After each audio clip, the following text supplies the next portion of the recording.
Case हुआ था और दूसरी जगह पे हुआ था और टूरिस्ट जो है अभी दोनों हाथ में रहने लगे हैं, तो कैसा लॉ एंड सिचुएशन गोवा में है अभी तक?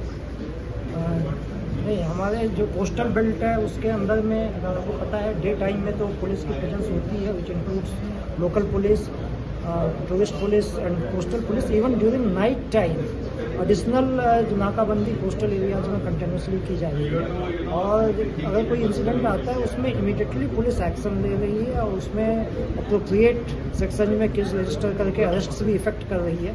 हमारा क्लियर मैसेज है कि अब किसी भी किस्म का कोई भी व्यक्ति लॉ एंड ऑर्डर अगर अपने हाथ में लेने की कोशिश करता है उसके लिए 0 टॉलरेंस पॉलिसी हमारी है।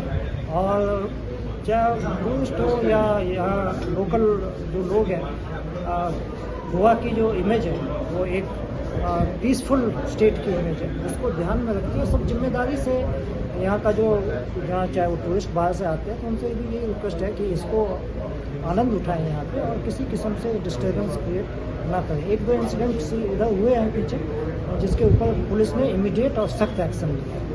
फर्दर ऐसे इंसिडेंट ना होने के लिए उसके लिए प्रिवेंटिव जो स्टेप्स हैं पेट्रोलिंग वगैरह का वो है और साथ में जो स्टेक होल्डर्स हैं वो रिस्पॉन्सिबली बिहेव करें, ये भी बड़ा इंपॉर्टेंट है। और जब भी कोई किसी तरह का इंसिडेंट होगा of course police will be very strict and take very swift action.